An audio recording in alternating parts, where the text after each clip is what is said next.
இன்னைக்கு நம்ம வெஜிடபிள் குருமா தான் எப்படி பண்றதுன்னு பாக்குறோம். சப்பாத்திக்கு மாவு பிசைஞ்சு வச்சிருக்கேன். நான் சப்பாத்தி மாவு பிசைஞ்சு வச்சுருக்கேன். இது ஒரு 10-12 சப்பாத்தி வர அளவுக்கு மாவு பிசைஞ்சு வச்சுருக்கேன். குருமாவுக்கு இப்போ ரெடி பண்ணிடலாம். நான் காய்கறி உருளைக்கிழங்கு, பச்சை பட்டாணி, கேரட்டு, பீன்ஸு இதெல்லாம் கொஞ்சமாக மஞ்சப்பொடி போட்டு அந்த காய்கறிக்கு தேவையான உப்பையும் போட்டு குக்கரில் ஒரு 2 விசில் வச்சு எடுத்து வச்சுருக்கேன். இது அரைக்கிற ஐட்டங்கள்லாம் என்னென்னா, கொஞ்சம் பூண்டு, ஒரு 10 பல் பூண்டு உரித்து வச்சுருக்கேன். வெங்காயம், தக்காளி எல்லாம் வதக்கும்போது அந்த பூண்டையும் போட்டு வதக்கிக்கலான்னு.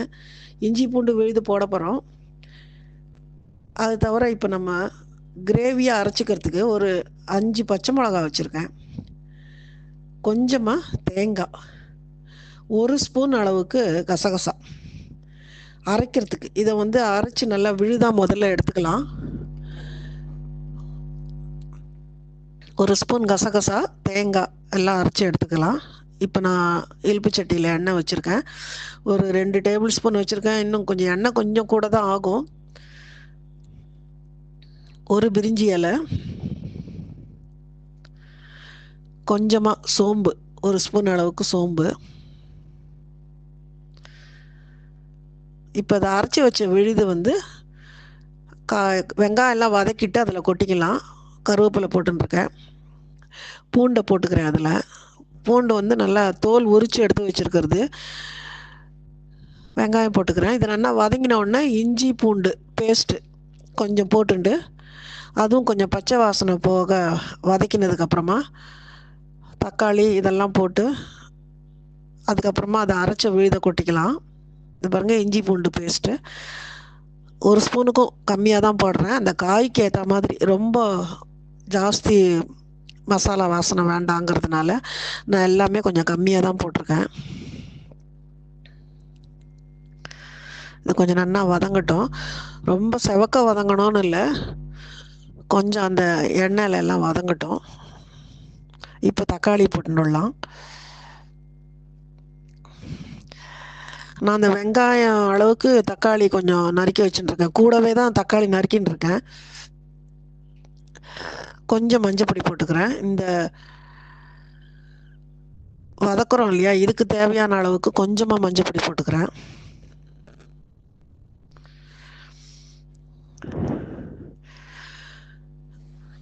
ஒரு ஸ்பூன் அளவுக்கு மிளகா பொடி போட்டுக்கிறேன். காஷ்மீரி சில்லி பவுடர் தான் போடுறேன்.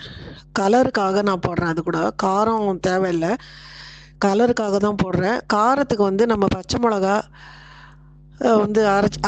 அரைக்கிற இதுலேயே பச்சை மிளகா வச்சு அரைச்சிருக்கிறதுனால அந்த காரமே போகிறோம். நான் கலருக்காக தான் கொஞ்சமாக அந்த சில்லி பவுடர் போட்டிருக்கேன்.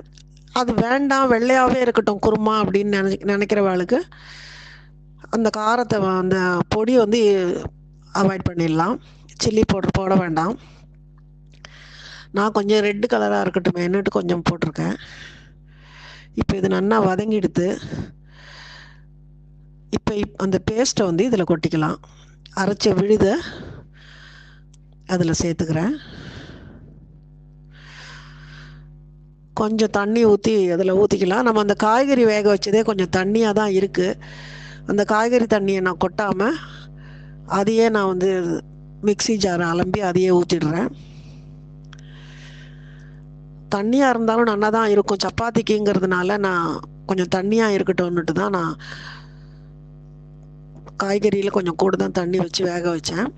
இது பாருங்கள், இப்போ நம்ம அந்த அரைச்சி விட்டது கொஞ்சம் பச்சை வாசனை போக கொதிக்கட்டும். கொதிச்சதுக்கப்புறமா அந்த லேசாக அந்த எண்ணெய் எல்லாம் பிரிஞ்சு வரும். அதுக்கப்புறமா நம்ம அந்த காயை அதில் போட்டுக்கலாம். இப்போ லேசாக கொதிக்கிறது பாருங்கள், இன்னும் கொஞ்சம் கொதிக்கட்டும். இப்போ கொதிச்சுடுது, நல்லா கொதி வந்திருக்கு பாருங்கள், கொஞ்சம் கெட்டியாகவும் ஆயிருக்கு. இப்போ அந்த காயை அதில் கொட்டிக்கிறேன். நான் அந்த தண்ணியோடு தான் கொட்டின்னு இருக்கேன். கெட்டியாக வேணுங்கிறப்ப தண்ணியை கம்மியாக காய்கறி வேக வைக்கும் போதே தண்ணி கம்மியாக வச்சுக்கலாம், இல்லைன்னா தண்ணியை இருத்துட்டு போடலாம். சப்பாத்திக்கு கொஞ்சம் தண்ணியாக இருக்கட்டும் தான் வச்சுட்டுருக்கேன். கொஞ்சமாக உப்பு போடுறேன். காய்கறியில் உப்பு போட்டிருக்கேன், இருந்தாலும் கொஞ்சம் உப்பு தேவைப்படுது.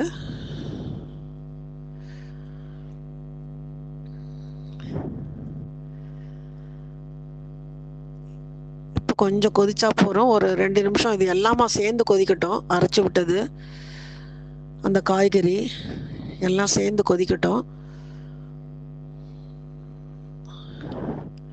பாருங்க, கொஞ்சம் கொதி வந்துடுது. எண்ணெய் எல்லாம் கொஞ்சம் பாருங்க, மேலாக எண்ணெய் எல்லாம் பிரிஞ்சு வந்திருக்கு. நான் இப்போ கசூரி மேத்தி போடுறேன்.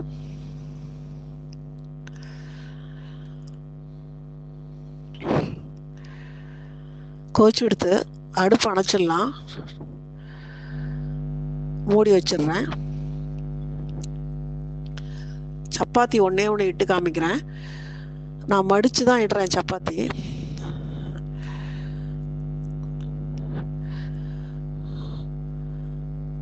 குருமா ரெடியாக எடுத்து பாருங்க. நல்லா கெட்டியாக எடுத்து பாருங்க. அது நம்ம இறக்கி வச்சு கொஞ்சம் நேரத்துக்கு எல்லாமே நல்லா கெட்டியாகவே ஆயிடுது. சப்பாத்தி நான் வந்து எப்பவுமே போட்ட உடனே எண்ணெய் ஊற்றுறதில்ல. ஒரு 2 தடவை 2 பக்கமும் திருப்பி விட்டதுக்கப்புறமா தான் எண்ணெய் ஊற்றுறது. இப்போ பாருங்கள், லேசாக அது வந்து அது பூரிச்சுண்டு வரணும். அது வந்து வெறும் கல்லில் போட்டால் தான், நல்லா கல் சூடாக இருக்கும்போது போட்டால் தான் அந்த மாதிரி வரும்.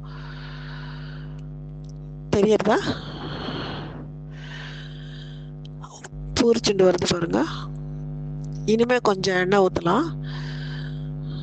அது ஒரு 2 தடவை எண்ணெயே ஊற்றாமல் திருப்பி போட்டுட்டு அதுக்கப்புறமா கொஞ்சம் நான் அந்த ஸ்ப்ரே பாட்டிலில் இருக்கிறத தான் நான் எண்ணெய் ஊற்றுறேன். ரொம்ப ஜாஸ்தி ஊற்றுறதில்ல.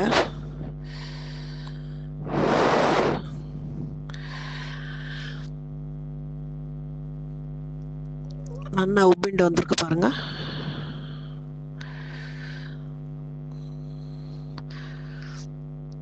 சப்பாத்தி ரெடி ஆகிடுது, குருமாவும் ரெடி. நீங்களும் இதே மெத்தடில் பண்ணி பாருங்க.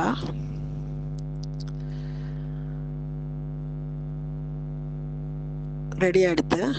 அடுப்பு அடைச்சிடுறேன். இதே மெத்தட்ல பண்ணி பாருங்க. குருமா ரொம்பவே நல்லா இருக்கும். இப்ப அந்த குருமாக்கு போடும்போது பாத்தீங்கன்னா, நான் ஒரே ஒரு சோம்பு இருந்தா கூட போடுவேன். சோம்பு இல்லைன்னா ஒரே ஒரு பட்டை, அதுவும் இல்ல ஒரு லவங்கம், அதாவது அந்த பிளேவருக்கு ஏதாவது முட்டு இருந்தா போதும்.